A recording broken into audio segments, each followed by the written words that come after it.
So, one interesting fact about me is that I am an avid Magic the Gathering player, specifically Commander. I started off with mostly Modern, tried to dabble into Standard a little bit. I know Standard is very rotational, it just wasn't for me at the time, and I haven't really gone back to it since. Occasionally, I'll play the 60 card Modern format, but I am much more of a Commander player. I just have the most fun with it, and I know that yeah, with Commander being a more social game, I know a lot of other people do too. It's a great way to meet new people, make new friends, and just strengthen the bonds that you have with the friends that you have already. So, of course, I'll have, I have quite a few different Commander decks. Not all of them are on MTGO here. Most of them I do just have in paper, but they're as you build multiple commander decks, eventually you'll start to develop a favorite. This is the passion project that I have been building over the years, and this is the deck that I would mostly associate with myself. Chances are, if I'm going into a game store and the people kind of sort of know me, they'll look at me and they kind of know which deck I'm going to play, which will be this one. Since this is such a really important deck to me, I wanted to put it out there. I wanted to share the deck list. I wanted to share the thought process behind each of the cards that I put into the deck. And hopefully, if this type of deck is your thing, I hope that you'll take this list, but refine it if you want to, make some swaps, make some changes, really do whatever you want to it, make it yours, take ownership of it. But this is the version that I have come up with after digging through thousands and thousands and thousands of cards online, trying to see which ones fit, which ones don't, which ones are really good but don't make the cut, so on and so forth. And yeah, this is the end result. So I just wanted to go with it, make a decently detailed deck tech over it to try and explain what's going on with this jambalaya of a mess and just kind of go from there. So this is a Nethroi Apex of Death is the commander, but this is not a Nethroi deck. This is an Abzan Persist combo deck.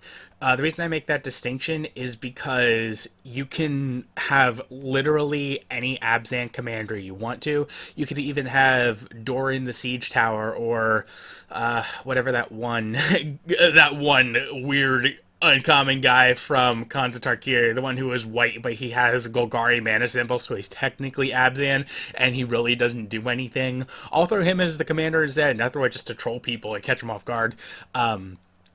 But yeah, before Nethroi was printed, I used to run. I forget what exactly her title is. It's the Abzan Anafenza card. But yeah, so Abzan Persist combo deck. And I guess I'll just take a break there. For those of you who don't exactly know what persist combo is, it is the amalgamation of math being fantastic and English being the dumbest language in the universe. So the way that persist combo works, it is technically a four-part combo, and I've broken all four sections here, up in here. Basically, the namesake of the combo are the persist creatures, which is this column over here. To give you an example, Safe Hold Elite, very, very basic. It's a 2 mana 2/2 that has Persist. When this creature dies, if it had no -1/-1 counters on it, return it to the battlefield under its own control with a -1/-1 counter on it. A couple of important things about Persist. It happens when a creature dies. It only occurs if there are no -1/-1 counters on the creature. When the persist effect happens, the creature does come back to the battlefield, and then the -1/-1 counter is put on it. So, a lot to unpack there, but fundamentally, what we're looking for in order to really make the most out of this persist mechanic, we want to control when the creature dies, because, it's persist combo, we're the ones controlling the combo, we want to be the ones triggering when persist actually happens. So we want to be the ones in control of when a creature dies. We want to control what counters or lack thereof, and I'll explain that in a second, are actually going on the creature. and then we reap the benefits of it either dying or coming back to the battlefield. The way we do that, -1/-1 counters and +1/+1 counters have an interesting interaction. You can't have both of each on a single creature at a time. If there was one counter of one type, so for the sake of persist combo, we'll say if a creature comes back and it has the -1/-1 counter on it, if it does come back and you could put a +1/+1 counter on it, the two cancel each other out. It's not like, oh, it has a -1/-1 and a +1/+1, so it has two types of counter. No, it just doesn't have any counters. So if you can control removing those -1/-1 counters, either by negating the counters entirely or adding a +1/+1 counter to it, you are in complete control and of the persist combo, and you can start the loop as many times as you want to, because you're ultimately creating an infinitely countable loop or an arbitrarily high counter loop, and you're always starting back at square one. So to go over the persist creatures real quick, because this is the most fundamental, basic part of it, we have Safehold Elite, like I said, very basic. 2 mana 2/2 with persist. Putrid Goblin, kind of the same deal. 2 mana 2/2 with persist. This one's a little bit more restricted because it costs 1 black mana, as opposed to Safehold Elite. You could choose whether it's green or white in addition to the generic, but that is rarely ever a problem because a lot of our cards in our deck are so black dependent that you're going to be having that 1 black mana spare very, very often. This is essentially a non-factor.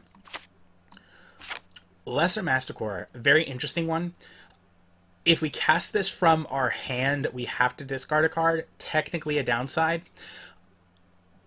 We will get to the point where either casting it from our hand doesn't matter.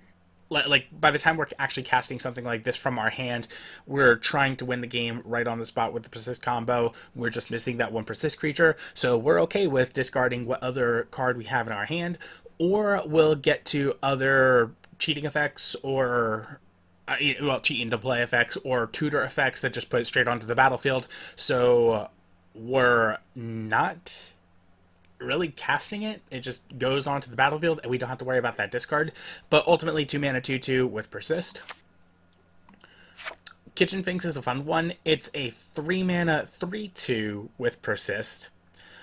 But whenever it enters the battlefield, we gain 2 life. So this card actually does technically change the game on its own, or it changes the board state, I guess we should say, on its own, because we're gaining 2 life each time this happens. Through the persist combo, even if we don't have one of the primary win conditions, which I'll get to in a few minutes, we're still creating an incremental advantage, because through the sacrifice and bringing it back and starting the persist loop over and over again, we're still going to be gaining 2 life each.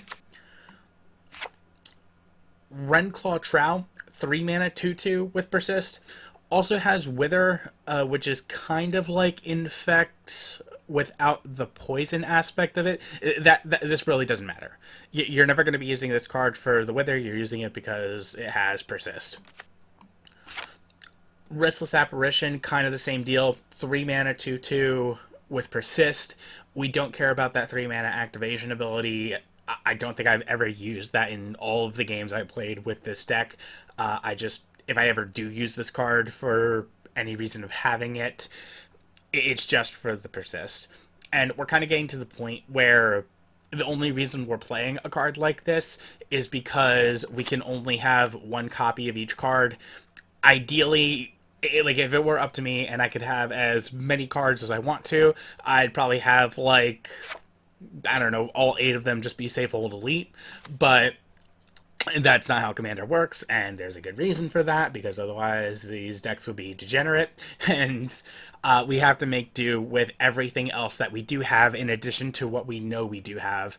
So Restless Apparition, it's 3 mana, it's Orzhov cost, it's there, but because it still makes the cut because it is a relatively low cost persist creature that does exactly what we want it to do.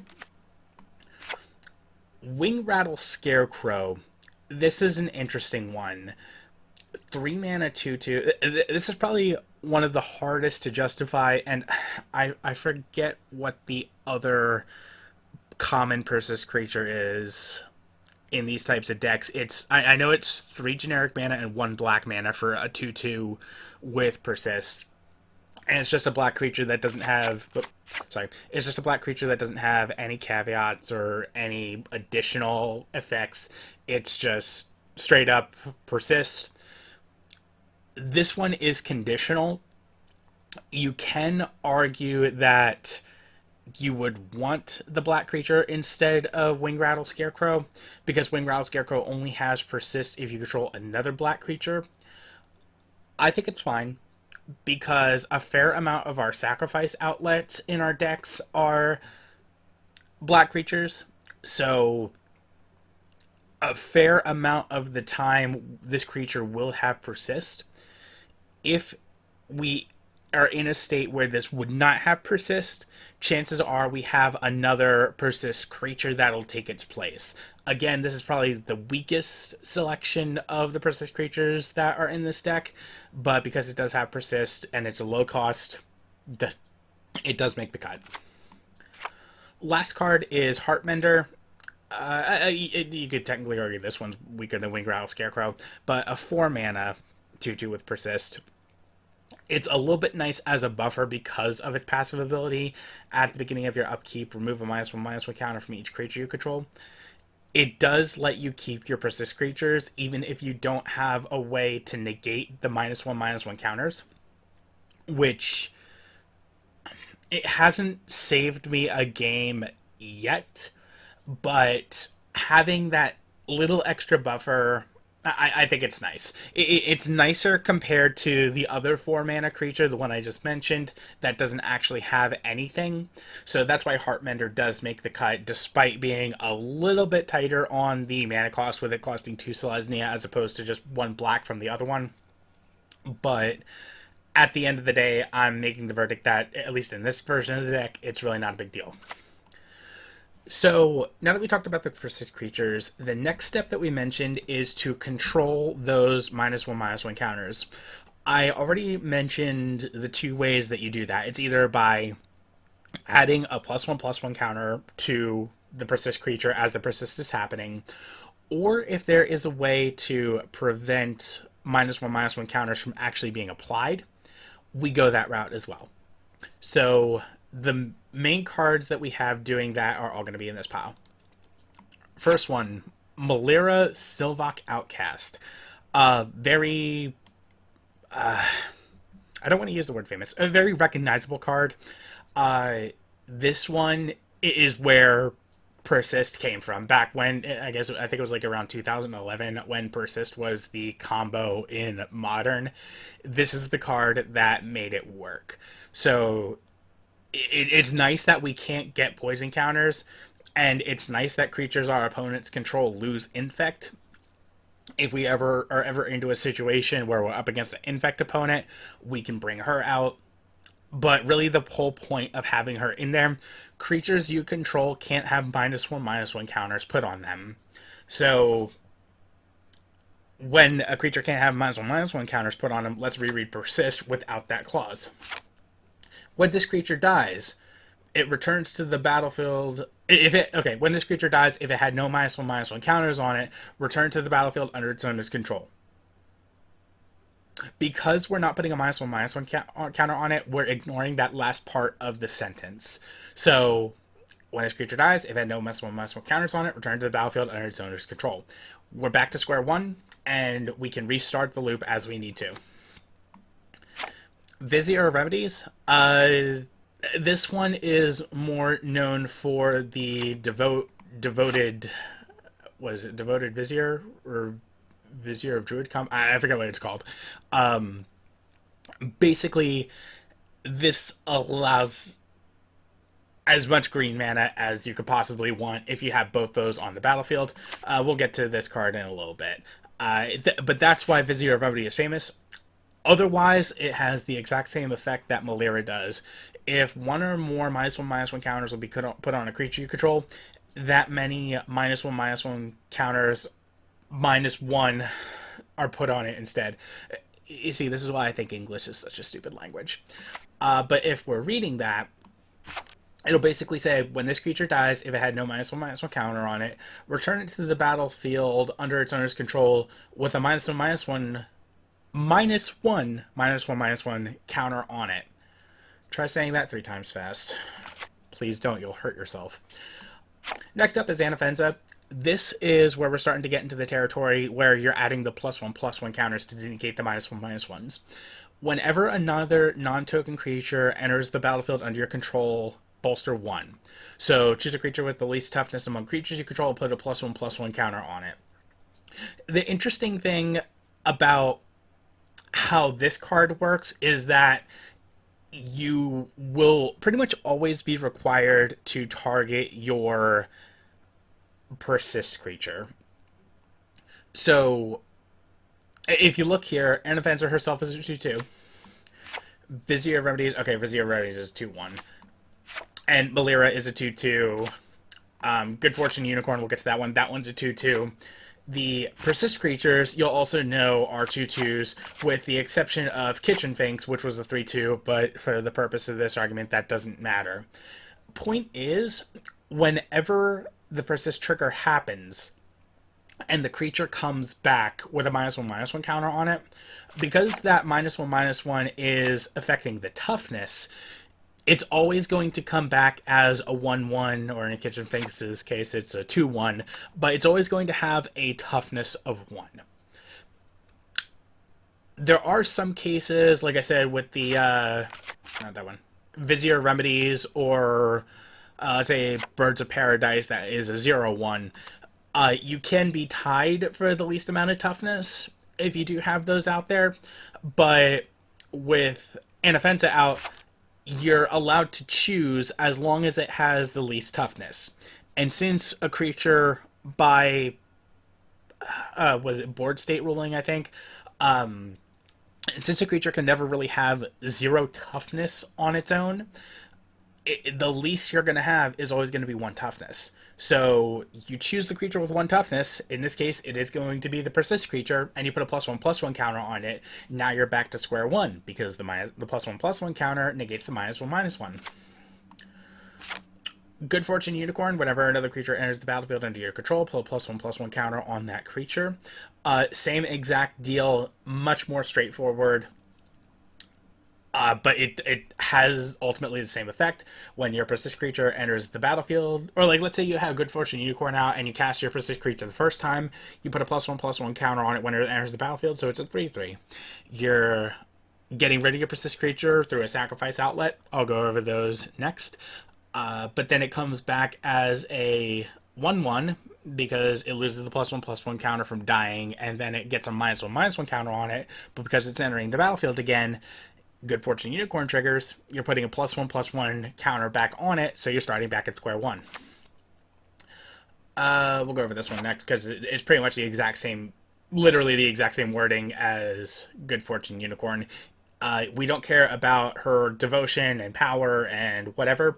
We care about when each other creature you control enters the battlefield with a +1/+1 counter on it. So exact same functionality as Good Fortune Unicorn.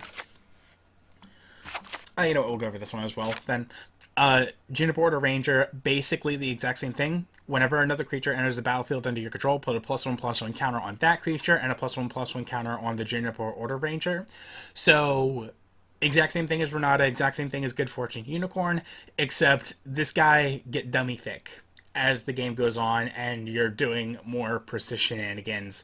And this can be relevant.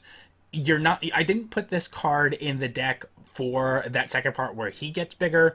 I put it in the deck because it negates the -1/-1 counters from persist.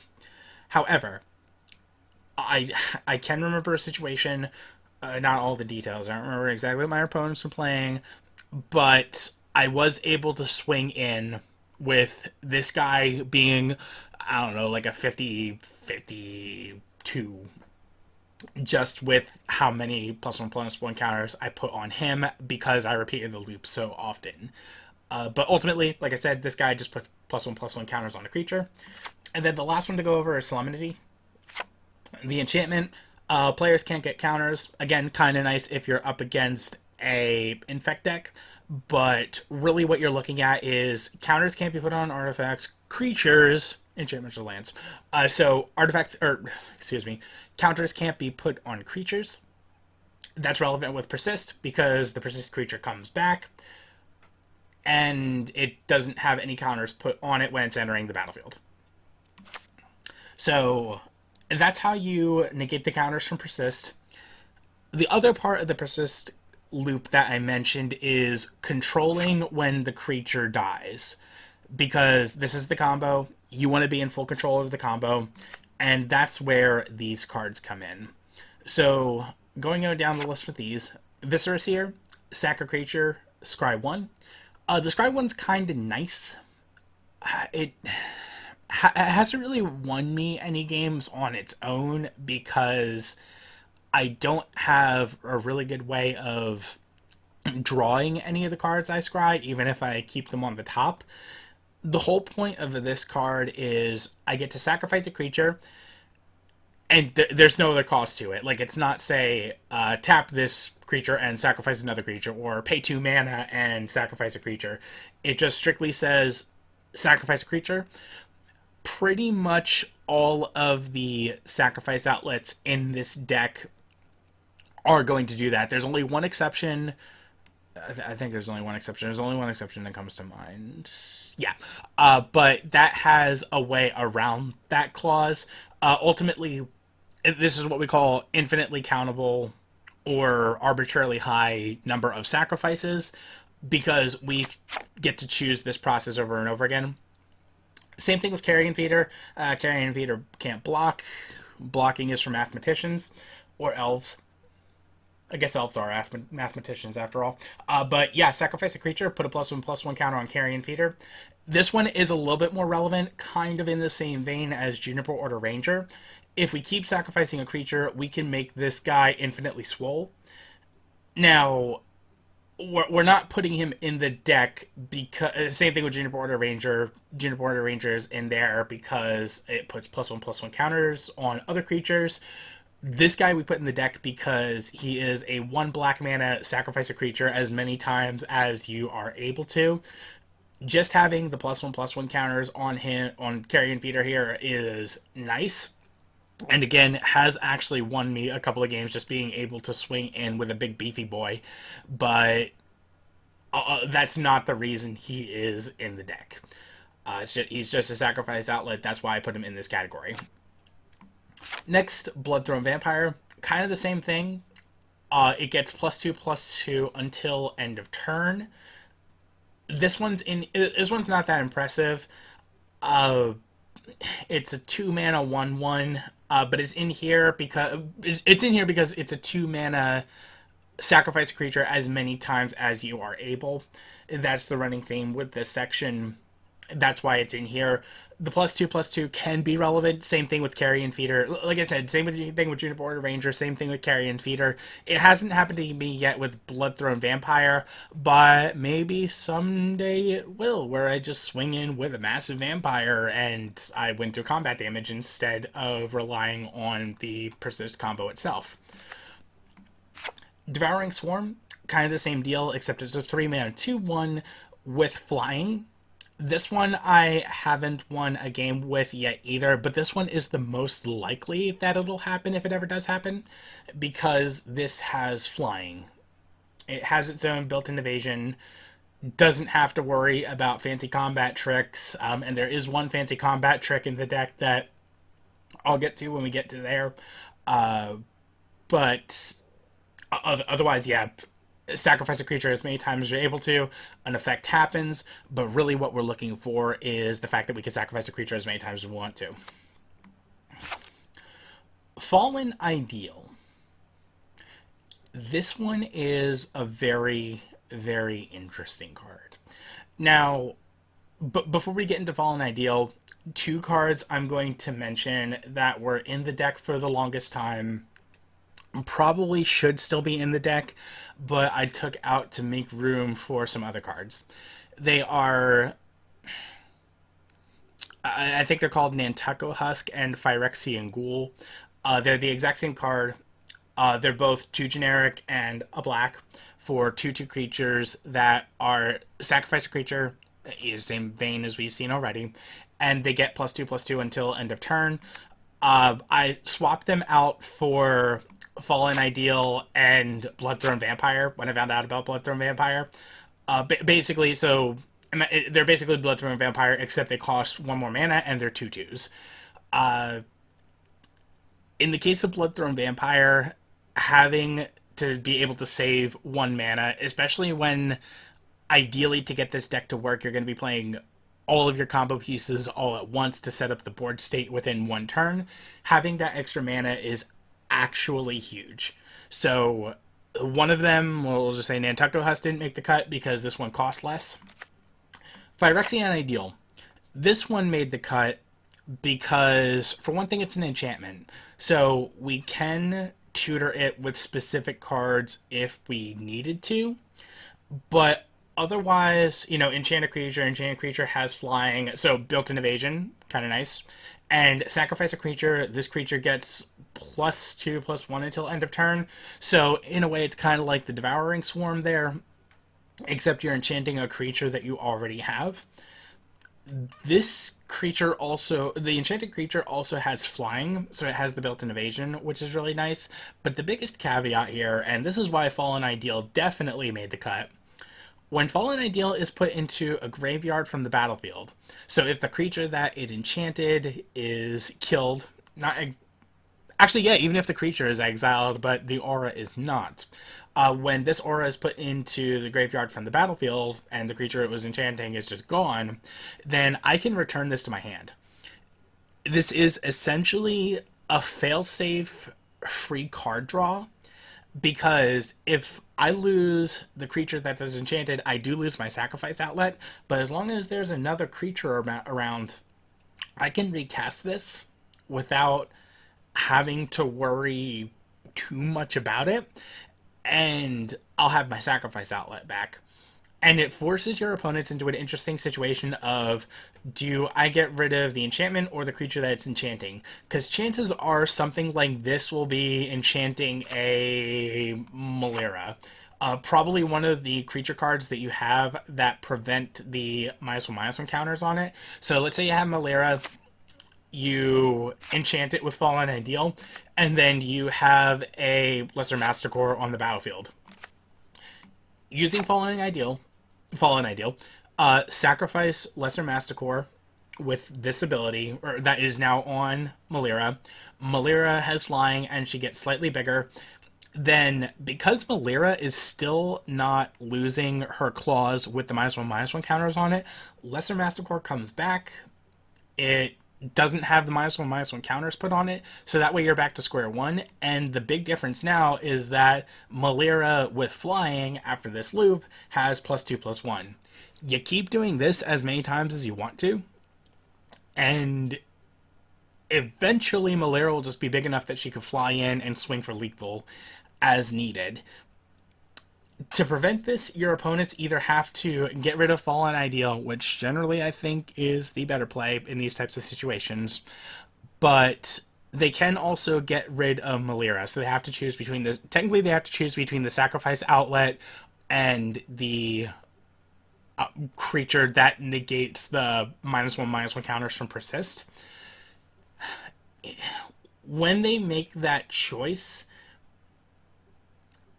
you're still, it seems, it creates the illusion that your opponents are killing two birds with one stone, but because of that final part of the clause, when you can return this card to your hand, you have the makeshift card advantage that you're not actually losing out on two cards, you're just losing out on one.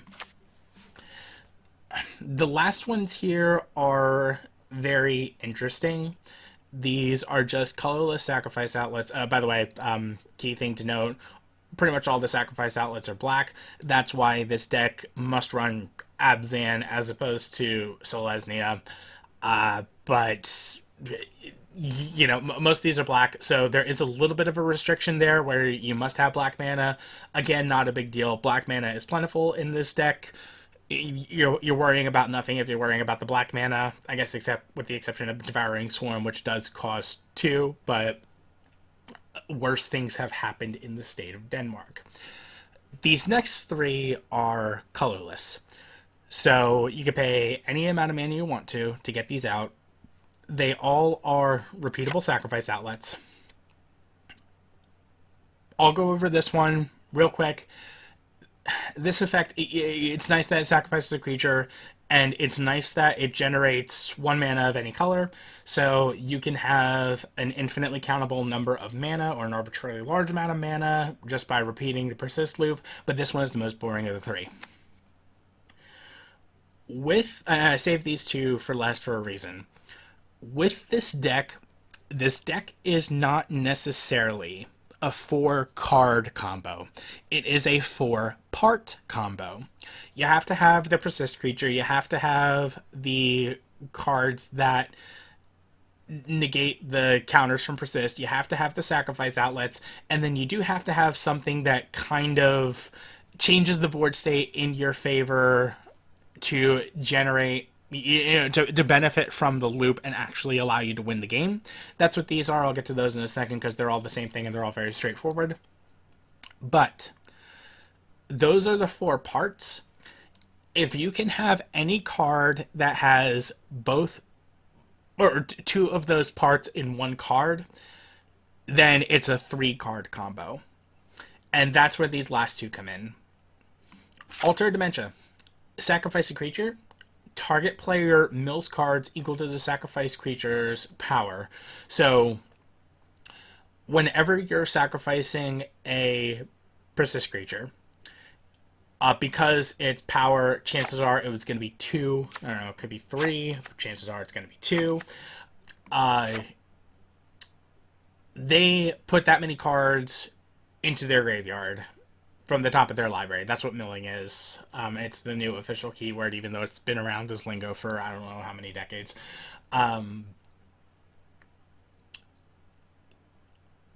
For those of you who don't know what the way Magic works, there is a rule that says if a player were to draw a card and they don't have any cards in their library, that player loses the game. Because we're forcing our opponents to put as many cards as we want to, because of how the persist loop is working, as many cards as we want to from their library into their graveyard, we can put for all of our opponents, as long as they are targetable and they don't have any of the recursion cards like the Eldrazi. Like I think Kozilek is one of them. Ulamog might be another. That when this card's put into the graveyard, shuffle your graveyard into your library. That does kind of shut down Alter Dementia, and you'll see there are some decks that just throw in a Kozilek there just to prevent this from happening. But in the common cases where you aren't up against the Kozileks and Ulamogs of the world, when you force your opponents to just put their entire library into their graveyard on your turn, you just do all that. They don't lose any life. You don't gain any life, which is going to be another common thing with this deck. I'll get to that in a minute. But you just say, okay, I pass turn. You go to your next opponent. They untap, upkeep, draw. They cannot draw. They lose the game. So it goes to the next opponent, untap, upkeep, draw. They cannot draw. They lose the game, and so on and so forth until all your opponents lose. It goes back to your turn, and you're the only player left. So this card, very good because it is both the win condition and the sacrifice outlet. Blasting Station is kind of in the same vein. So you tap this to sacrifice a creature. This is the exception I was talking about earlier. This one you do have to tap in addition to sacrificing a creature, but it doesn't matter, and I'll explain. Tap it, sacrifice a creature. Blasting Station deals 1 damage to any target. In most cases, you're going to be targeting players directly as long as they don't have hexproof from Ley Line of... Oh my god, whatever the really good white ley line is, or something like that, Angel in Selesnya that gives players hexproof. I am really bad with card names that I'm not familiar with. I guess technically all people are. But anyway, so as long as other players don't have hexproof on themselves, and you can target them to deal damage, You tap this, sacrifice one of your persist creatures to deal 1 damage to any target. The persist creature will come back, and a couple of things will be happening as long as you have this card, one of your persist creatures, and one of your counter negators on the battlefield. You're going to stack it in such a way that the creature enters the battlefield and a couple of things will trigger. The persist trigger will happen, the counter negation trigger will happen, but there's also this trigger that says when a creature enters the battlefield, which we know will happen because that's what is written in persist. When this creature dies, if it has no -1/-, return it to the battlefield under its owner's control. So it is entering the battlefield. Whenever a creature enters the battlefield, you may untap Blasting Station. So you're going to put that on the stack first, so that way it does resolve last. So your persist creature comes back, you do the thing where it has a -1/-1 counter on it. The counter is negated either through the +1/+1 counter, or it can't have counters put on it, or whatever. So you're back to square one, but after all of that persist stuff happens, you may untap Blasting Station. You're pretty much going to say yes to every time you do that. You untap Blasting Station, you are back to square one, except Blasting Station dealt 1 damage to any target of your choosing, and that is the difference at the end of the loop. So you are going to be doing this as many times as you need to, targeting each of your opponents, saying, okay, so you're at 56 life. Okay, well, I'm going to do this loop. Now you're at 55. Now you're at 54. Now you're at 53. 20 minutes later, now you're at 2. Now you're at 1. Okay, so since I can do this, I'm going to ask you guys, do you want me to ping you for 1 each, explain the entire loop again, or do you kind of get the gist of it and know that I win? So that's how Blasting Station's going to work. Very, very good card. I would say it's mandatory. A lot of people don't want to go this card because it is from 5th Dawn and it does cost a bit. I still say go for it. I still think it's worth it. So in the cases of like Viscera Seer, where, you know, at the end of the loop you're scrying one, or Carrion Feeder, at the end of it you're putting a +1/+1 counter on it. Those aren't game-winning conditions by the result of the loop itself, because if, you know, they have a dinky 0/1 that they can block Carrion Feeder with, well, all that damage you just put out does not matter in the absolute slightest with Carrion Feeder. So Carrion Feeder is not a guaranteed win with, you know, putting +1/+1 counters on it. Same thing with scrying with Viscera here. You're not really doing anything effective. However, that's where these last 3 cards come in, and they all effectively do the same thing. Zulaport Cutthroat, whenever this card or another creature you control dies, each opponent loses 1 life and you gain 1 life. Cruel Celebrant, I think that's the exact... Yeah, whenever Cruel Celebrant or another creature or Planeswalker, we don't run Planeswalkers, you control dies, each opponent loses 1 life and you gain 1 life. So fundamentally the exact same thing as Zulaport Cutthroat. And Bastion of Remembrance is an enchantment. It creates a 1/1 human token. That's kind of nice. Whenever a creature you control dies, each opponent loses 1 life and you gain 1 life. The thing about Persist combo is it happens when this creature dies. So as you're doing the Persist thing, the creature is dying. Same thing, same kind of clause in the Magic ruling for sacrificing a creature. When you sacrifice a creature, that creature dies. So as you're doing the Persist loop, and this is where the 4th piece of the combo comes in, every time you do a Persist loop, ultimately each opponent loses 1 life and you gain 1 life. Now, the reason I chose these 3 cards specifically, first, you really don't need any more than this. Bastion of Remembrance is nice in there because it's an enchantment and I can tutor it. If this was not an enchantment, if it was just another creature, I probably wouldn't have it in the deck. I'd probably try and find another tutor that I think would be worth it. But otherwise, you know, 2 mana creatures that also do the same thing.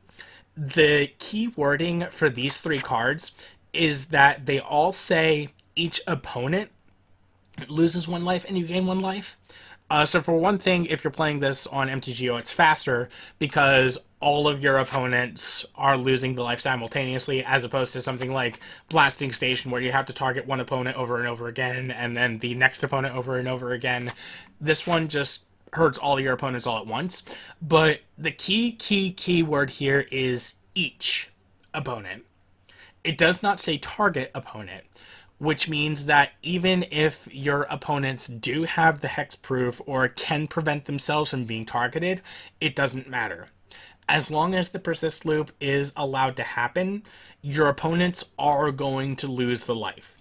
The only kind of exception there is, I don't know if there's a, what's the one?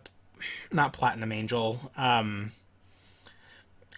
There's a giant metal golem. I could see the card art vividly, but it basically says your life total cannot change. I think it's like Platinum Empyrean. I think that might be the name of it.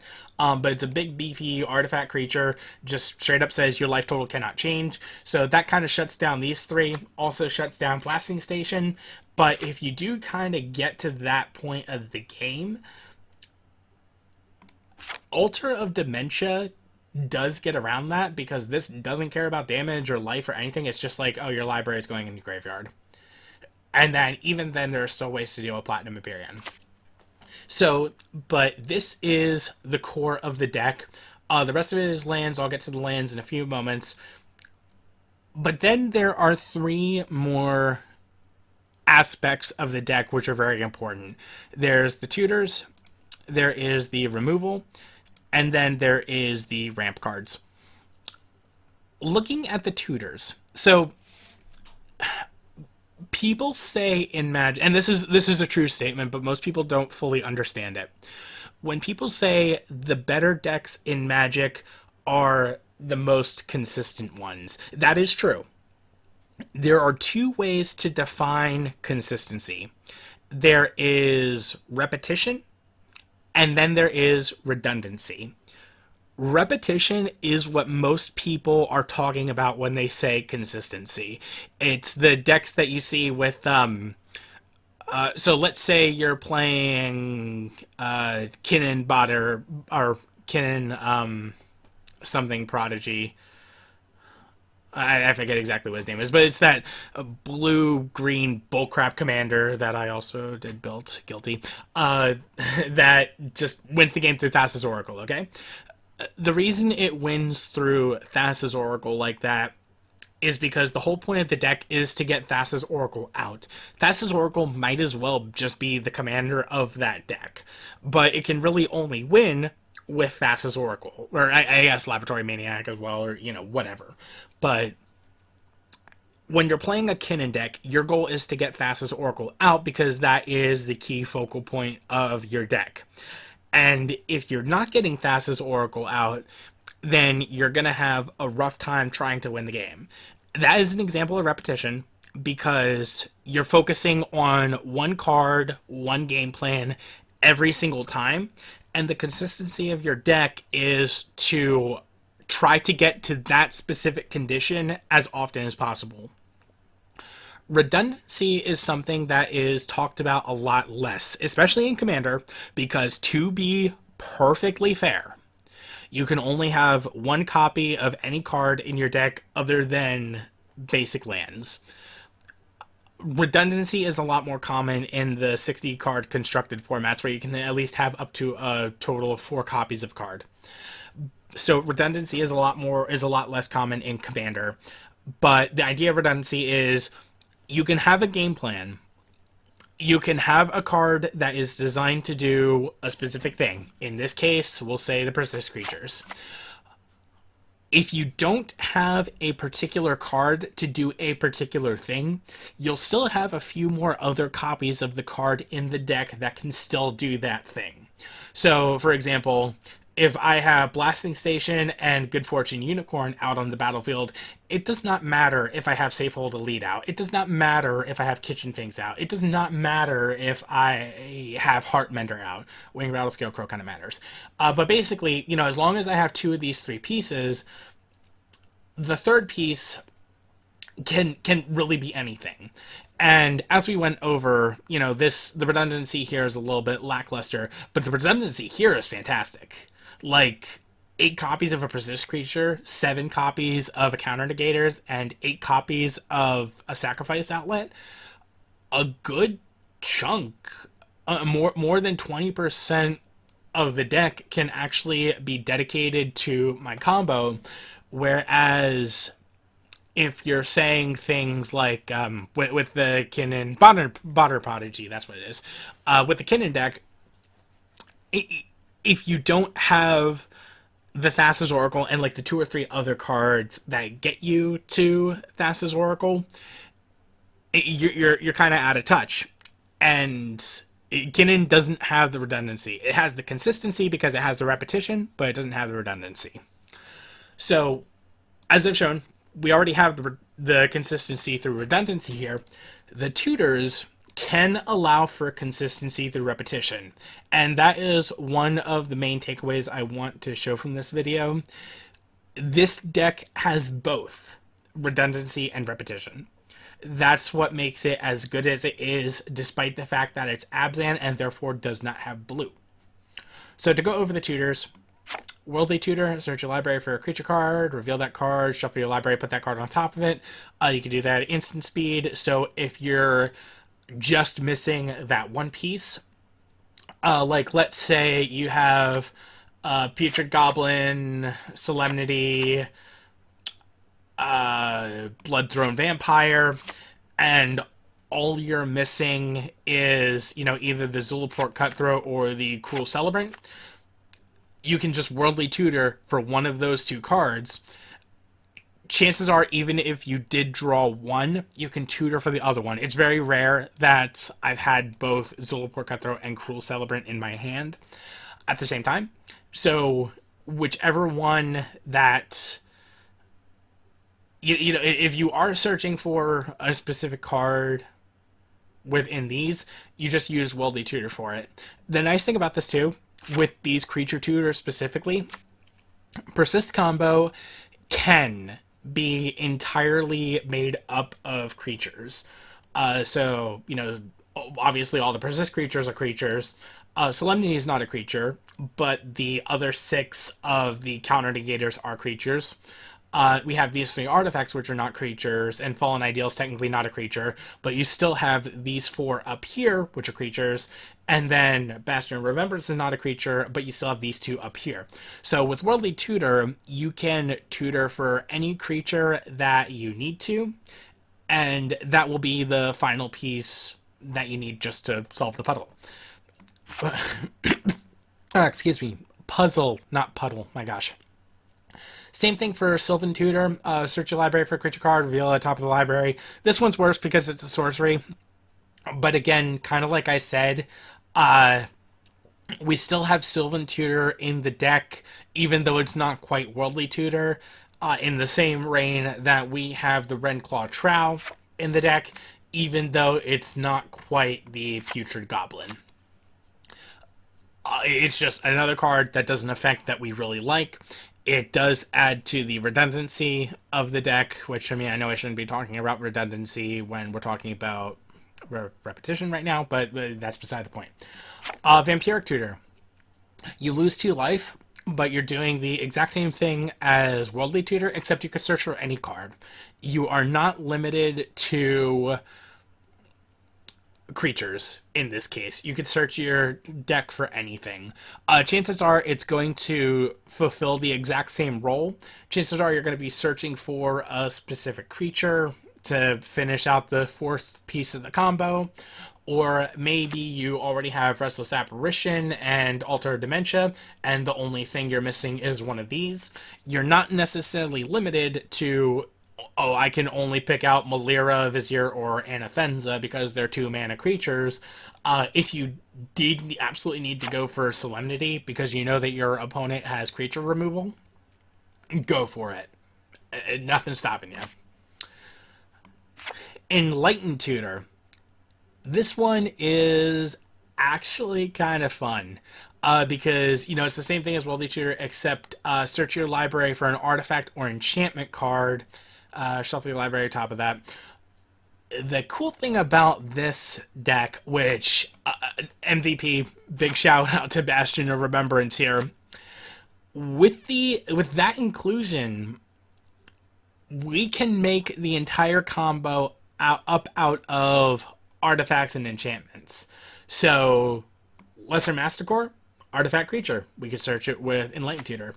Same thing with Wing Rattle Scarecrow. If we absolutely needed to, we can search it. Wing Rattle Scarecrow is probably not the best bet because we won't have a black creature in play.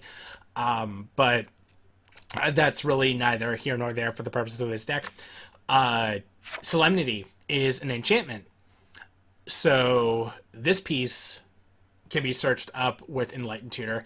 And I think, yeah, Renata is an enchantment. So you can search her up with Enlightened Tutor if you absolutely need to. Now, chances are you'd want to search Solemnity anyway because it costs 1 mana less, but it doesn't matter. Obviously, these 3 artifacts, you can search any of those up as you need to. And I mean, I guess you don't need to search up Bastion of Remembrance with Enlightened Tutor because, as long as you don't have to worry about Phyrexian Altar, like, you have either one of these other 2 in addition to Solemnity and Lesser Mastercore, then you just kind of win the game on the spot. But it's nice to know that you have the option that you can. And now our golden pig of the deck. Demonic Tutor. Everybody knows why this card's good. Search your library for a card, put that card into your hand, shuffle your library. No downsides, I guess, except for the fact that it's a 2-mana sorcery. Heaven forbid. If you're at that point in the game where you're just 1 card away from winning and you're worried about a 2-mana sorcery being the thing that holds you back, you played the deck wrong and you've got bigger problems. Or, well, okay, I guess you didn't play the deck wrong, you just got a bad hand, but you still have bigger problems than just worrying about a 2-mana sorcery. Eldamri's Call. Search your library for a creature card, reveal it, put it into your hand, then shuffle your library. 2-mana instant that you put in your hand instead of your... on the top of your deck. It can be helpful. It's effectively another Worldly Tutor. Think of it as like Worldly Tutor, except the extra white mana causes you to put it into your hand instead of the top of your library. That's pretty good, and definitely easily worth the spot here. Diabolic Tutor. Now, before I get into this one, people are going to be asking, why Diabolic Tutor? Why not Diabolic Intent? And Diabolic Intent, I think it's Diabolic Intent. It's the 2 mana, it's 1 generic and 1 black. I forget if it's a sorcery or an instant. I think it's just a sorcery. But as an additional cost to this spell, sacrifice a creature. You may search your library for any card, put it into your hand. It's basically Demonic Tutor with a slight downside of sacrificing a creature. You might be asking yourself, why not include that one if you're so worried about low converted mana costs for your tutors?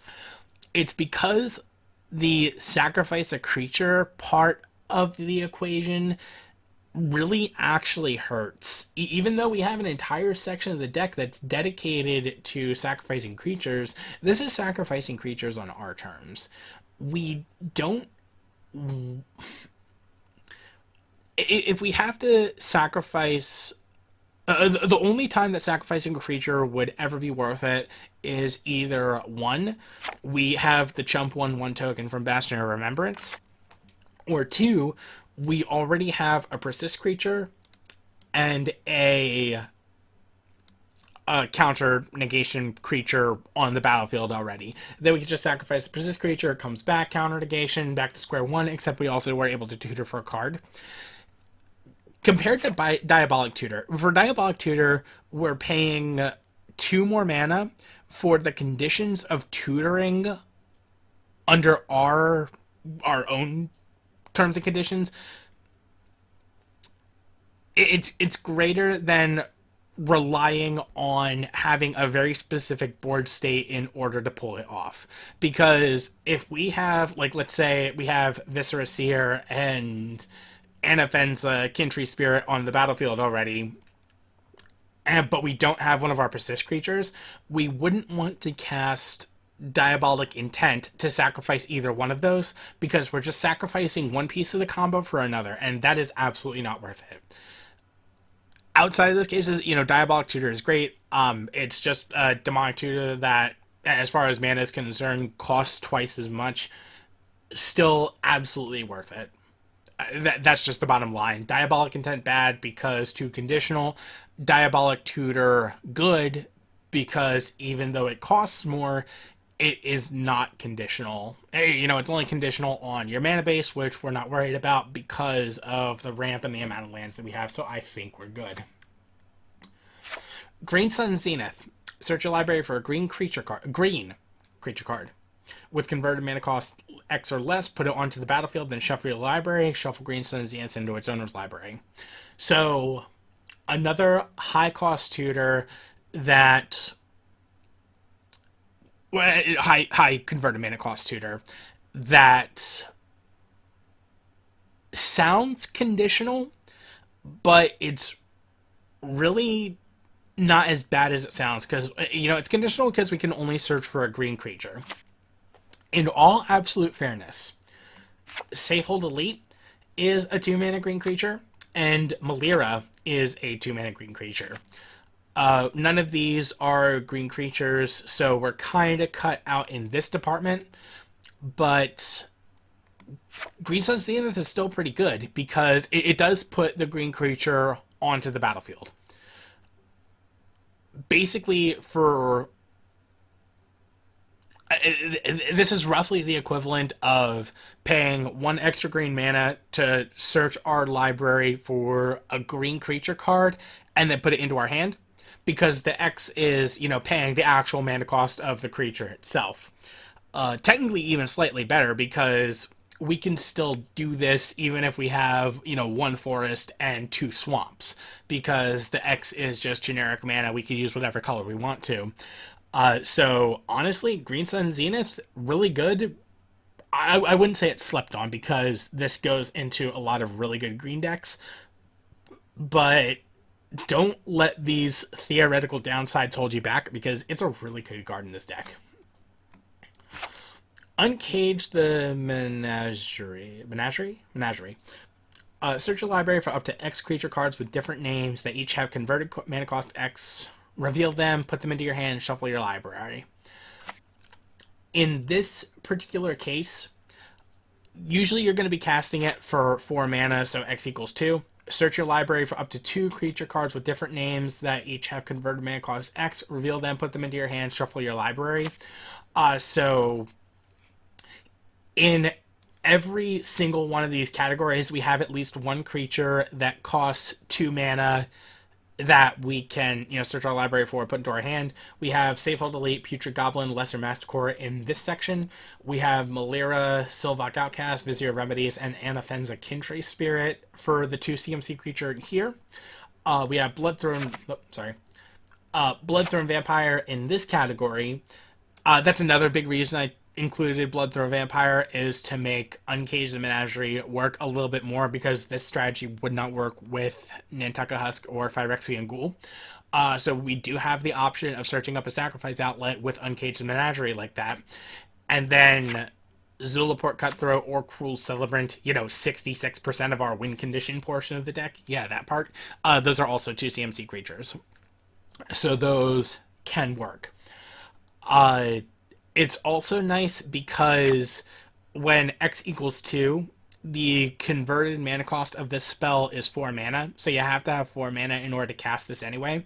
If you're searching up 2 creatures with total CMC 2 each, that's a total of 4 mana. So if you're casting this for 2, chances are next turn, at the very minimum, you can cast both those creatures again.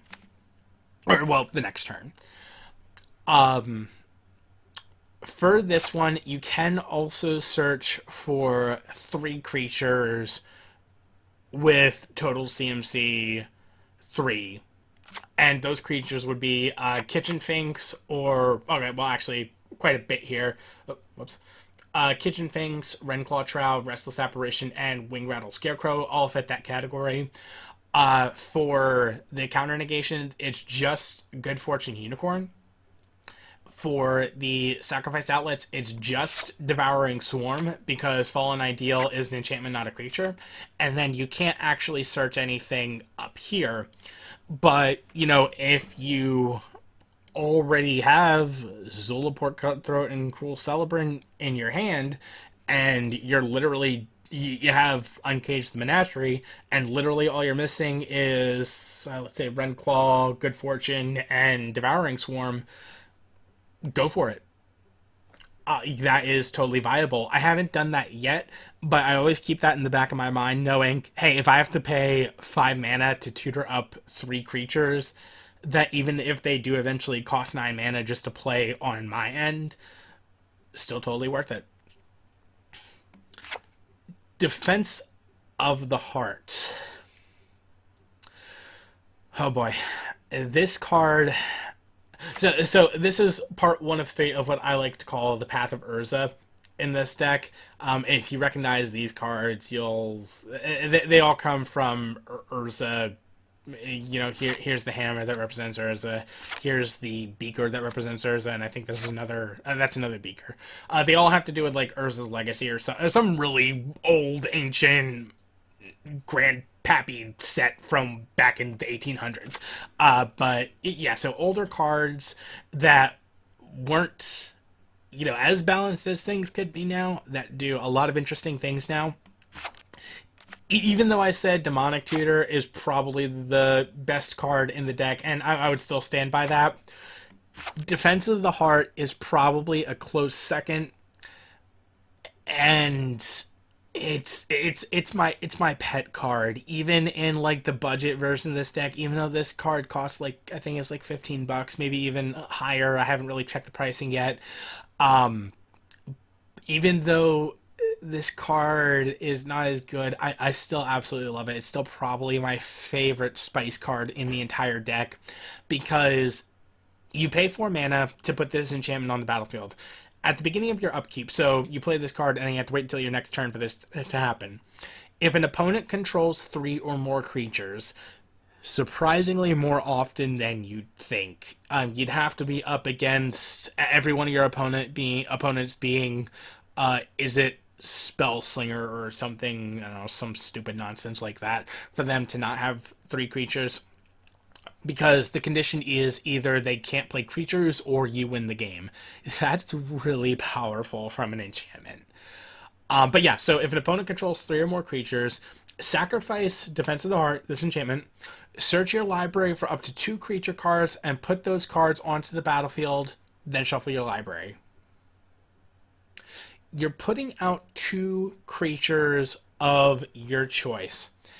And because Magic, for those of you who've been just like looking at the deck list, you might know where this is going. But this card on its own, if left untouched and it resolves, can win you the game on the spot. And I'll explain how in a moment. But before we get there, Academy Rector. When Academy Rector dies, you may exile it. If you do, search your library for an enchantment card, put that card on the battlefield, then shuffle your library. You can search for a couple of things. If you couldn't really search for a persist creature because there is no enchantment persist creature yet. That's totally fine. I don't care. You could search for Solemnity or Renata if you really want to. You can search for Fallen Ideal if you really needed to. You can search for Bastion of Remembrance. That's kind of nice. But the 2 that you're really going to be searching for is either Defense of the Heart, like I mentioned, or Pattern of Rebirth. Enchant creature. When enchanted creature dies, that creature's controller may search their library for a creature card, put that card onto the battlefield, then shuffle your library. So you're essentially trading off one creature for another, which kind of sounds like, oh, or why didn't you put Diabolic Intent in the deck? Well, with Diabolic Intent, that's just a tutor that goes into your hand. This one goes on the battlefield, so you can trade up on the spot and still essentially win the game from there, because between Pattern of Rebirth and Defense of the Heart, there's always going to be one creature you're searching for, and I'm sorry you have to see this. Protean Hulk. For those of you who aren't familiar with competitive CDH, thankfully Flash is banned. Well, at least I'm glad that Flash is banned.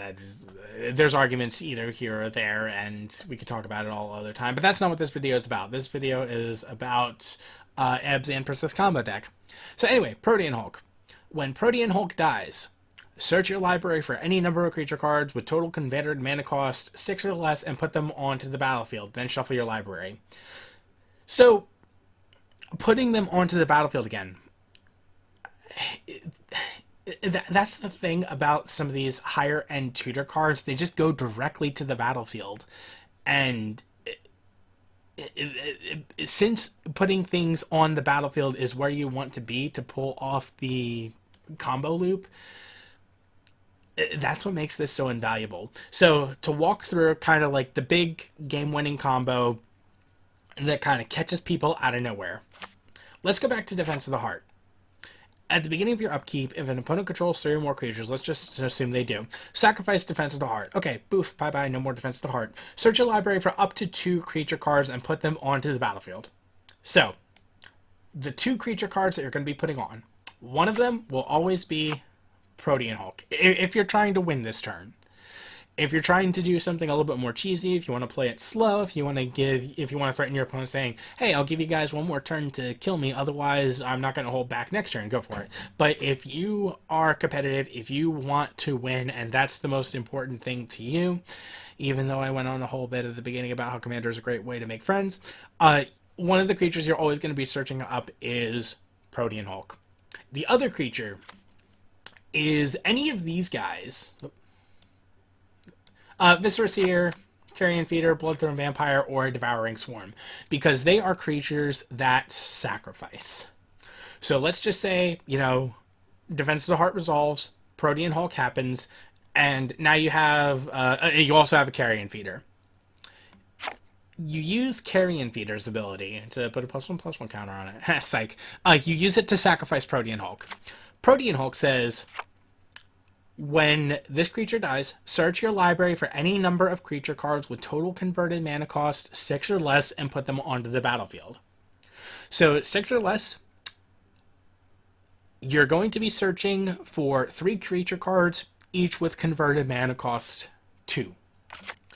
One of those creatures, you have the choice between Safehold Elite, Putrid Goblin, or Lesser Mastercore. And here's the example of where Lesser Mastercore just enters the battlefield. You're not casting it, so you don't have to discard a card if you choose to, if you choose Lesser Mastercore to go onto the battlefield. So that's going to, you have the choice of those 3, but that's going to be one of your 2 CMC creatures. Next, you have the choice of Malira, Vizier, or Anafenza. You probably know where I'm going with this. The third option you have is either Zulaport Cutthroat or Cruel Celebrant. So, when all of that is said and done, Defense of the Heart resolved, you sacrifice Protean Hulk resolved. Now you will have, let's just, choosing the cards, let's just say you have Carrion Feeder, Putrid Goblin, Vizier of Remedies, and Zulaport Cutthroat. You have one of each of the 4-card combo that you need. If Defense of the Heart resolves, you win the game on the spot. Now, going with Academy Rector and Pattern of Rebirth. For this to work, you do need 2 creatures on the battlefield, and one of them must be a sacrifice outlet. Thankfully, because like I was talking about redundancy earlier, that condition is very vague and very broad, that you're going to be meeting it more often than you think. The restriction of this path is more of the fact that you need either Academy Rector or Pattern of Rebirth to make this work. But basically, so like, let's say you have a Viscera Seer on the battlefield, and then you just decide to play Vizier of Remedies. and then you just pass the turn and just kind of wait for your turn from there. Okay, that's cool. That's fine. Next turn, next time you get to your turn, like let's say you did that turn 3 where you played your 3 land drops and you played Viscerous Seer for 1 and then Vizier Remedies for 2. That's all 3 of your mana. Wait around, wait around. Okay, your opponents don't do anything. The blue guy held up some mana for a counter spell. Hopefully, you're willing to take this chance. You could either spend 4 mana to play Pattern of Rebirth if it's in your hand, or Academy Rector if it's in your hand. Ultimately, either one of them is going to get Pattern of Rebirth onto the Vizier Remedies. So, just for the sake of going through the full thing, you have these 2 out.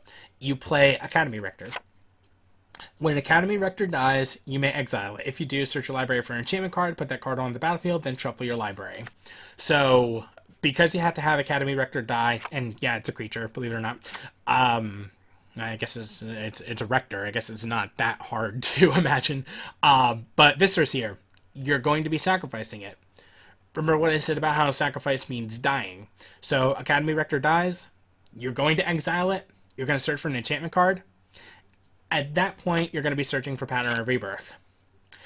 Whenever an enchantment aura enters the battlefield, it must attach to another creature. It's not like equipment where, the equipment enters the battlefield, they have to, attach it later. Regardless of how you get an aura onto the battlefield, it must enchant the creature. So you're going to be getting Pattern of Rebirth.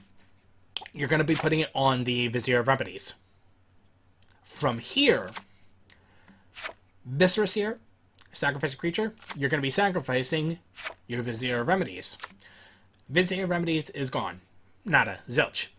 But Pattern of Rebirth will trigger because whenever enchanted creature dies, that creature's controller, so we control the Vizier of Remedies, this happens to us, we may search our library for a creature card, put that card onto the battlefield, then shuffle our library. If this happens, we're doing Protean Hulk. And then the exact same process, going from there. We do that since we have, the sacrifice outlet, because we're not sacrificing Viscerous Seer to itself, we're sacrificing the Vizier Remedies. Viscerous Seer is still on the battlefield untouched. Protean Hulk is now on the battlefield. We just go through the Protean Hulk loop again, like we mentioned. Whew. Okay, so big boy combo. That's how I will win most of my games.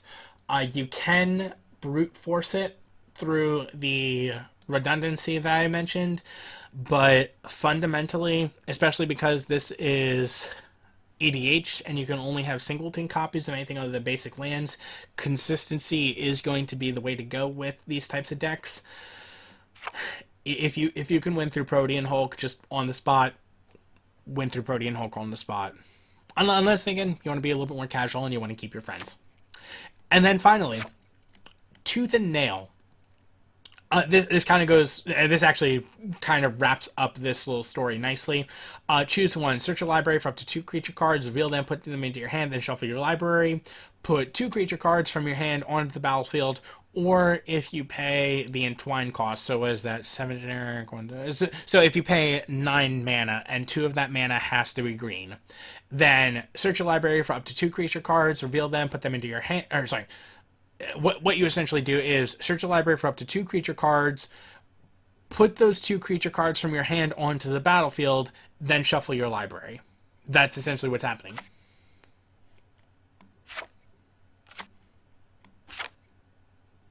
You see where I'm going with this. So, all of the tutors out of the way. Nice talk about consistency and redundancy and repetition and all that. So, the next thing that makes this deck strong, you might notice that, especially with, Abzan not being blue, doesn't really have much protection. So you're just kind of relying on, brute forcing on combo and hoping it does work out. Abzan does have one trick up its sleeve that a lot of players are taking for granted, and it annoys me so much with Abzan players when they don't understand this, and that's the removal of the deck. And I personally think that Abzan has one of the best removal packages in the game, and let me show you why. I'm just gonna read the cards, and I want you to notice something. So, Assassin's Trophy. Destroy target permanent and opponent controls. Its controller may search the library for basic land, put it on the battlefield, 2 mana for destroy target permanent and opponent controls is they get a land, whatever.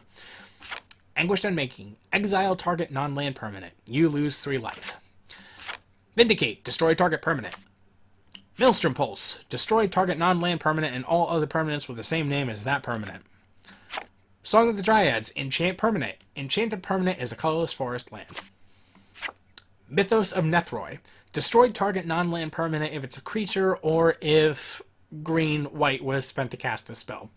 Spoiler alert, you're going to be paying the full Abzan, green, white, black, pretty much every single time you cast this card.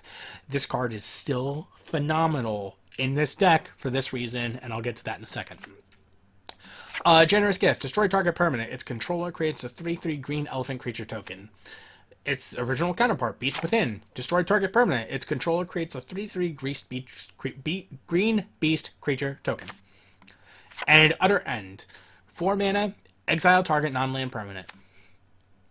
Did you notice anything interesting about this removal packages? Every single card in this package, all 9 of them, use the word permanent. Not creature, not planeswalker, not artifact, not enchantment, permanent. Now, there is the caveat of, like, non-land permanent. If you're destroying a land with your removal package and you're actually playing land destruction, now granted, it's taboo in my circle. Maybe your circle is a little bit more forgiving of those land destroying players. Personally, we don't like land destruction where I come from, because we want players to be able to play the game or at least have a shot at playing the game. We want them to either win on their own accords or lose while putting up a fight. If you're at the point where you're just destroying everybody's lands and getting rid of their resources so they can't even play the game, what's the point of playing the game? So yes, there's the caveat of non-land. That's fine. Doesn't matter. All of them still say permanent though. So whatever is giving you trouble, is it the opponent's Narset? Is it their Sylvan Library? Is it their Winter Orb? It doesn't matter. All 9 of these cards can destroy any one of those because they target creatures, planeswalkers, enchantments, artifacts, pretty much anything except lands. And that's something that's slept on quite a bit. Like, people look at Maelstrom Pulse and they say, what's the point of this card? Because it says destroy target non-land permanent and all other permanents with the same name as that permanent. In a singleton format, they're only ever going to have one of that card. So why are you trying to, why are you spending 3 mana just to destroy target something? Because it's still target permanent. People sleep on this so much, and it irritates me so much. I mean, I know it shouldn't. Like, play your deck as you want to play it. I'm not going to be the judge of that. But just understand that, like, Abzan has an amazing removal package. And it does have to be Abzan, because, some of these cards are white-black, but it can't just be Orzhov, because some of them are black-green, but it can't just be Golgari. Well, I guess it could be either Golgari or Orzhov. We don't have any Selesnya removal like this in this package. But between, Mithros, Song, Generous, Beast Within, you're utilizing all 3 of the colors effectively to some extent. That's really helpful. I'm just going to leave it there. But just understand that when you're in a pinch and you know that there is something that you do need to get rid of other than a land, because I hope you step on a Lego if you try and destroy a land. But, yeah, no, it's, you can still stay relevant even if you're falling behind on lands. Because what? Worst case scenario, Utter End costs 4 mana, heaven forbid. Pretty much all the other ones cost 3 mana. So by turn 3, you can pose yourself as a consistent threat if you're trying to stop another player from winning. Pretty huge. And then next part of the deck, I'll just go over this real quick, is just the ramp package. Got Birds of Paradise. I only have three. I only have three real mana darks in the deck because they're all really efficient for different reasons. Birds of Paradise, 1 green mana. You could tap it to add 1 mana of any color. So this is mostly just, it's partially ramp, but it's mostly mana fixing. So if you play down a forest and you play this, and then next turn, and you don't have any other lands in your deck, but next turn you draw another forest, you can still play the forest and then play Good Fortune Unicorn because you just tap Birds of Paradise for white, and then all of a sudden you're good to go there. Sakura Tribe Elder, okay, it's just you can chump block it and sacrifice it. You know that old trick, oldest trick in the book. But being able to sacrifice this, search for a basic land, and just put it on the battlefield, even if it is tapped, still pretty huge. It's pretty good mana fixing. Sylvan Caryatid. This one I'll go over in a little bit more detail. The biggest reason I put this one in is because it does have hexproof. To be absolutely fair, if you ever need to do this, Nethroi must target another creature. If you do, if you're in a bind, you suffered a few board wipes, and all you really have on the battlefield is a Sylvan Caryatid, but you still have all your lands, so you do have the mana to pay for quite a few things. You're just kind of botched over by all these board wipes, put all your creatures into the graveyard. Just cast Nethroi for its mutate cost on Sylvan Caryatid. And because Sylvan Caryatid has hexproof, it's not like people can just remove it or get rid of it prematurely for you to not have any targets to mutate Nethroi on whatsoever. So just the fact that it's hexproof is really, really nice. The defender doesn't matter because, like I said, like I probably demonstrated, with the exception of Juniper Order and maybe Carrion Feeder and Devouring Swarm and maybe Bloodthirst Vampire, I guess, I don't know. For the most part, you're not going to be doing combat damage. This is supposed to be a combo-based deck, so the fact that this has Defender really doesn't make a difference. It's just a hexproof creature that you could tap to add 1 mana of any color. Again, mana fixing just like Birds of Paradise. Really nice, really good to go. But otherwise, Rampant Growth, basic land card. It's basically Sakura Tribe Elder without, it's not a creature. Nature's Lore only does a forest, but it does enter the battlefield untapped. Farseek does anything but a forest, so in this case, either a plains or a swamp. It does enter the battlefield tap, but one nice thing about this, though, it doesn't specify basic. So if you have any lands that are swamps or plains that are non-basic, but they're still either swamps or plains, and we have a couple of those, we'll get into those, you can just put it on the battlefield tapped. You can put it on the battlefield tapped, but that's neither here nor there, honestly.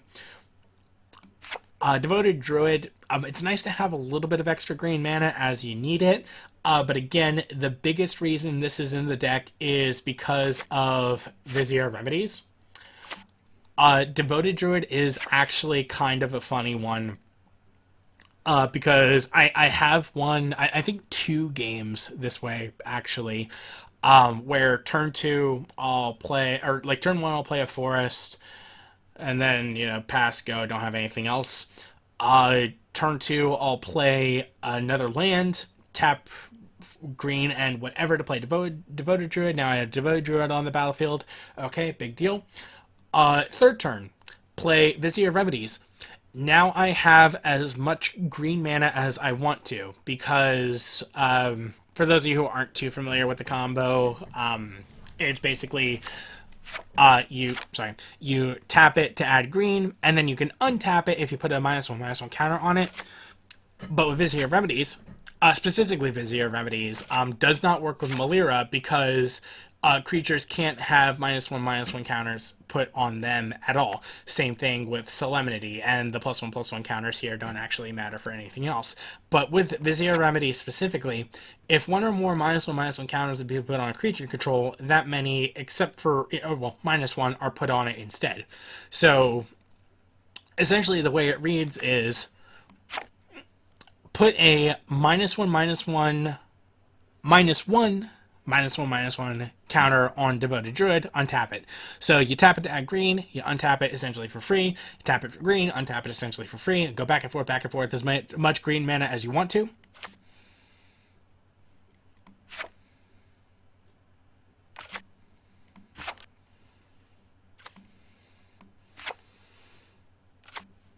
There you go. Just win the game off of a turn 2 Devoted Druid that you had the God draws for. Otherwise, there is Soul Ring. I don't need to explain Soul Ring if you play Commander. Just very efficient mana, early game or late game, because you're going to be casting a lot of things all at once on one turn. Having this mana efficiency is still super relevant late game. Soul Ring is argued as one of those cards where it's, oh, you have to get it out early because it's some of the most efficient ramp in the entire game overall.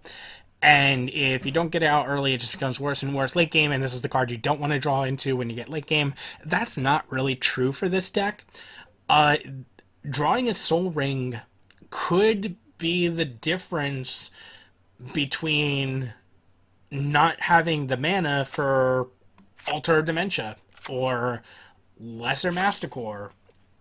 You know, when you're just 1 mana short and you have all the colors you need for everything else, you're just missing out on that too. Just cast Soul Ring and, you know, you got either of those.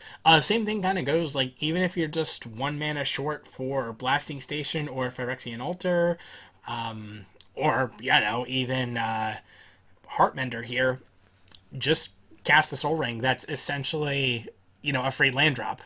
As long as you're willing to sacrifice it for 2 colorless. You know, you're not getting any colors out of it, but that's fine. Spoils of Victory. Search your library for any type of land type card, put it onto the battlefield, then shuffle your library. Can search for any type, and does not necessarily come in tapped. We'll get to that in a few moments, but yeah, this card's pretty good for that reason. Search for Tomorrow. You're always going to be suspending for green if you have it. Otherwise, it's a great way to thin your deck late game if you absolutely have to, but it's neither here nor there. Kodama's Reach, 2 basic land cards, one on the battlefield tap and the other in your hand. Shuffle your library. Mostly deck thinning, also pretty good color fixing. If, you know, you keep drawing forests, because there are quite a few forests in this deck, you could do Swamp and a Plains. Cultivate, exact same card. Explosive Vegetation. Search your library for up to 2 basic land cards, put them on the battlefield tapped, and shuffle your library. A better version of Kodama's Rage or Cultivate does cost 1 more mana, but you know, at that point, you know, it's still really nice deck thinning and color fixing. Kind of the same thing here. Sky Shroud Claim. Search your library for 2 forest cards, put them on the battlefield, can be untapped, then shuffle your library. The key here is that you're searching for forest cards. So, with all that being said, pretty much went over every card here. The land cards are pretty basic. We're going to say we have our tricolor play sets of our fast lands, 2 or a few others. The shock lands, pay 2 life if doesn't enters untapped. Notice that these are the basic land types of each, so Forest Plains or Forest Swamp or Plain Swamp, whatever.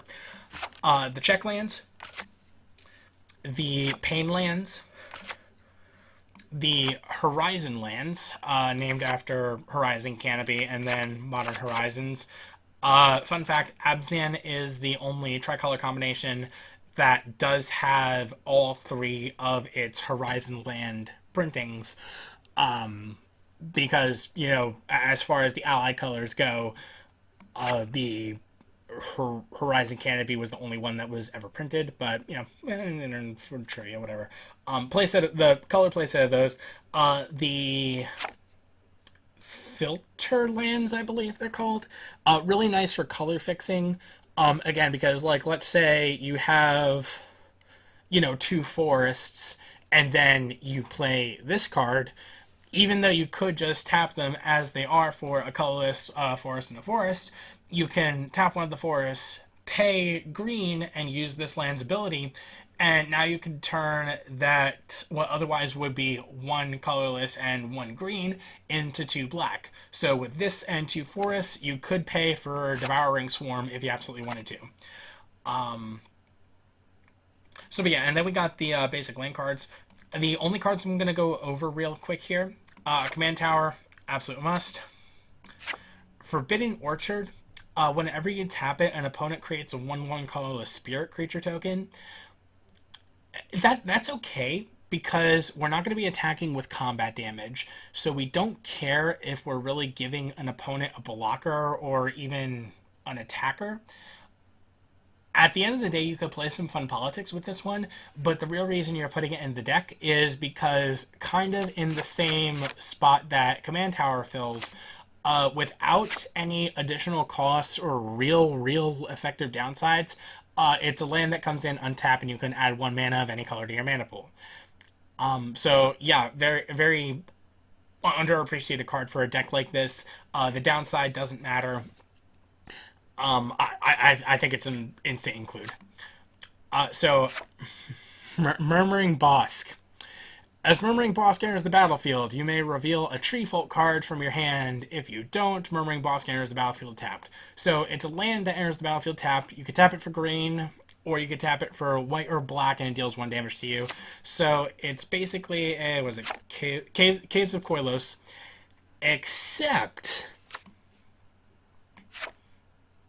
it's also a forest, which means you could search it with Skyshroud Claim. You can search it with Spoils of Victory. You can search it with Nature's Lore. It's always going to enter the battlefield tapped, because we don't run any Tree Folk in this deck, and if you absolutely must be that guy who plays Doran the Siege Tower, and you try to convince one of your opponents to bounce Doran back into your hand just so that way you could play this and reveal Doran, and then all of a sudden it becomes untapped. No, it's not worth it. Just play an actual better Abzan commander. I'm going to go be making an Abzan commander tier list specifically for this deck eventually. The reason I say specifically for this deck, because spoiler alert, was it Gave Gitu of the Spores, or however you pronounce it. I know that Abzcaban's deck is very powerful, very good, but it's not an Abzan combo deck. It is a Gave deck. You can't really run that deck with too many other Abzan commanders. This deck, like I said at the beginning, is an Abzan commander deck, so you can run any Abzan commander and it still does exactly what it's supposed to be doing. As a result, there are going to be some commanders that are just better for this deck than other commanders would be. Because of how specific Gave Gitu of the Spores is, it's going to be really low on the tier list. It might actually, I think, is technically the worst one in the tier list. But obviously, Abzcaban's deck is not as functional without Gave at the helm. So Gave is still a really good card, a really fantastic card, just not for here. But yeah, anyway, so don't cheese with Doran. It's not worth it. But this land, by the fact that you can tutor it because it is a forest, super worth. Same thing with Indatha Triome. It's a plains, a swamp, and a forest. This one, you don't have a choice with anything. It will always enter the battlefield tapped, but you can still search it. You can even search it with the Farseek, because you're searching for a plains or a swamp, and the Triome is both, in addition to being a forest. But really what you're looking for here, the ideal play with these is Skyshroud Claim. If you really want the top tier mana fixing, you're going to be getting both Murmuring Bosk and Indatha Triome off of it. If you already have one of the others, that's perfectly okay, because you can also search up either Overgrown Tomb or Temple Garden off of it because those are also still technically forests. The only other last card that I'm going to be going over in more detail is going to be this little gem right here, Rogue's Passage. Tap it to add a colorless, nobody cares. Pay for generic mana, so it could be mana of any color, and then tap this land. So essentially for, well, we'll just say effectively 5 mana. Target creature can't be blocked this turn. Why would we ever care about blocking in a deck that is supposed to win through combo? Well, sometimes you don't always have these 3 cards for the combo, but you can draw a Rogue's Passage, and you can draw Carrion Feeder. My most recent victory with this deck was actually this exact scenario. I had the Carrion Feeder. He's been out for like a turn or two. Nobody really seemed to notice or care about him, so he's just kind of left on the battlefield. Next turn, I was hoping, I knew I had, something here or something here, one of these sets that I could play both of them, and I'd have the infinite combat loop for, or sorry, not the infinite, I'd have the infinite persist loop as I would like it. The only thing I was missing was something to help me win the game here off of Carrion Feeder. I didn't draw any of these, but I drew Rogue's Passage. And since this effect is not something that's, it's a land, you could tap it as soon as you put it onto the battlefield. And of course, I already had the 4 mana because I played one of these and one of these in the turn prior. Well, yeah, I just used the loop to make this guy, I think it was like a 45-45 at the end of the cycle after I showed my opponents everything I did. And then just played a Rogue's Passage, made him unblockable, took out the opponent that I felt was the biggest threat. I think it was a blue-green, I forget exactly who he was playing, but the fact that he was blue and the fact that he was green, those were more than enough red flags for me, even more so than the mono-red deck. Then my other opponents had, one player had 1 turn, another player had 2 turns as I went through the table. But then I evaluated the next highest threat, just smacked him with Carrion Feeder. Then the last guy didn't draw the answer he was looking for creature removal, so he did have to concede. And that's how I was able to win with Rogue's Passage. Again, combat damage can happen. It's very rare, especially if you're trying to narrow it down to specific cards, but it is something that can work. And then, like I said, 36 lands here total. Already went over what each of these are. Otherwise, 6 forests, 5 swamps, 2 plains. And this is my deck. When it comes to Magic the Gathering decks, this is my passion project. This is my pride and joy. And this is the deck that I ultimately want to be remembered for. So hopefully you guys, appreciated this deck tech. Maybe you were able to learn something from it. If you do want to try this deck, I do, I obviously, biased admittedly, but I highly recommend giving it a go. It's a different type of combo. It's not the type of combo that's necessarily looked down upon all the time, despite it being what people call an infinite combo, because it still requires 4 separate parts to set up, as opposed to, a lot of other combos are reliant on like a 2-card combo. Now, granted, I'm kind of a little bit hypocritical there because I said you can just win the game through Defense of the Heart, but also in fairness, Defense of the Heart is interruptible. If your opponents can just destroy an enchantment on their turn, and, Frozen Grip isn't exactly a rare card, Disenchant is not exactly a rare card. It is something that can happen, so be prepared for that. But yeah, otherwise, I will post links with the deck lists, definitely in Deck Stats for sure. I love the Deck Stats website. That's going to be the primary link. I think I need to update this in Tapped Out, so I'll update this in Tapped Out and put that link in the description as well, so you guys can look at the deck. You can go through the carts, buy this deck on either MTGO or in paper if you really want to try it. But yeah, if you're looking for something new, highly recommend it. I absolutely love this deck, and I hope you guys will as well. Otherwise, game on and have a great rest of your day.